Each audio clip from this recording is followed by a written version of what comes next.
মেয়ে যখন হওয়ার পরে তার সাথে আমার এই মানে একটা ইয়ে নিয়ে দ্বন্দ্ব হয়, নর্মাল কোনো কথা ইয়ে নিয়ে দ্বন্দ্ব হয়। দ্বন্দ্ব হওয়ার পরে আমি কি করব তখন আমার তো রাগ বেশি, আমি চলে গেছি আমার বাচ্চা নিয়ে। আমার ছোটো মামাকে ফোন করছি, ফোন করে আমি চলে গেছি আমার আম্মাকে, আমার ছোটো মামা আমার আম্মার কাছে আমার মেয়েকে নিয়ে।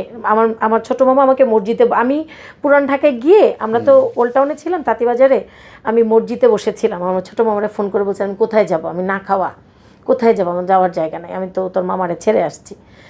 তখন আমার ছোটো মামা বলছে যে আচ্ছা দেখি দাঁড়ান। তো আমার ছোটো মামা বলে কি ওই মসজিদের সামনে আপনি বসেন, সিঁড়িতে বসেন, আমি আসতেছি। আমার মেয়েকে নিয়ে আমার আম্মার কাছে দিল, দিয়ে বললো যে এখন এই যে আপনার মেয়ের নাতি, হ্যাঁ এখন আপনি বাইর করে দেন, ওরে রাখেন, সে জাহান্নামে যাক, ওর খাওয়ার ব্যবস্থা করেন। তো যাই হোক আমার আম্মা আমাকে বললো যে মেনে নিল। পরে আমি বাসায় গেলাম, ভালোই চলছিল। তো আমার আম্মা যেহেতু আমার কোনো প্রেগনেন্সির সময় কিছুই করতে পারে না, তো 40 দিনের একটা প্রোগ্রাম করবে আম্মা। তো তখন আম্মা বললো কি আচ্ছা ঠিক আছে, তোর শাশুড়ির রাগ হয়েছে হোক। আমি মাঝখানে বলি আমি হসপিটালে যখন ছিলাম, মানে আমার মেয়ে হওয়ার পরে, তখন আমার শাশুড়ি ওনার বাসায় আমাকে নিয়ে গেছিলো, আমার যে সেকেন্ড শ্বশুর। তো ওনার বাসায় নিয়ে যাওয়ার পর